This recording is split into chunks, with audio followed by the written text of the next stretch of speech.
Thinking about Aaron Smith-Levin is no different than you telling me, hey, can you remember when you ran into a car at 60 miles an hour and you flew out of the windshield? Like, I don't want to think about that, right? It's that bad. My first interactions with him were, believe it or not, they were seemingly pleasant. So I thought that I had, some new guy that was this big buff dude. But then within a couple weeks of him actually arriving, into an actual position inside the church, I got to actually interact with him, and he was always angry. He was always yelling and screaming, and he was always mad. I never saw him smile much. He would present himself in a way that seemed right, kind of on camera, so to speak, like at musters or at various different meetings.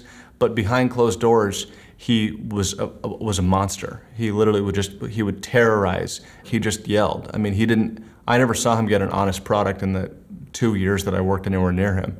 The only thing he did was find fault and look for things to be mad about. He would show up at his desk. Anytime I went to his office, he was writing something down on a piece of paper or picking up a phone and slamming it down or barging out of his office to go and yell at somebody else. I never saw him in a position of like, I'm going to sit down and help this person, with anything.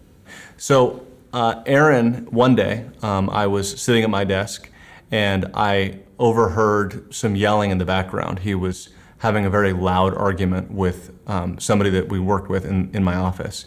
I kind of got an idea of who it was. I was used to hearing him argue with this woman. And I went back there and he was screaming at her at the top of his lungs. She was a very small woman, and she was holding a folder in her hands.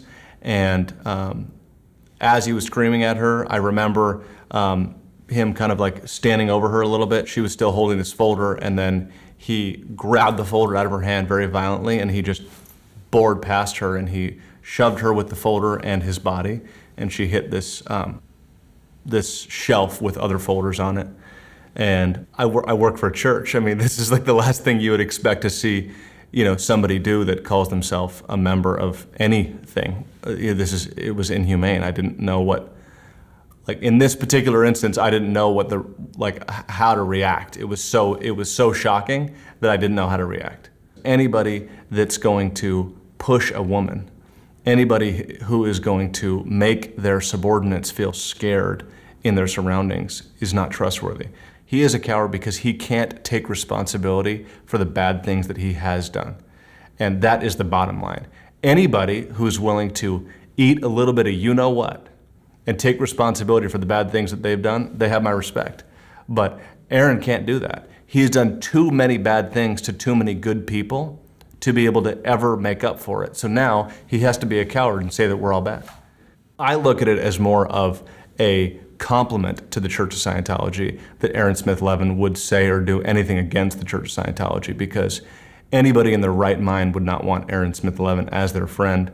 Anybody in their right mind would not want to listen to Aaron Smith-Levin as a source of any kind of truth or loyalty or compassion or love or anything. The dude will do what he can to come into your life and make it worse. But I can tell you for sure that there is no chance that Aaron ever once had any other agenda but to do what he could to mess with the Church of Scientology and the people in it.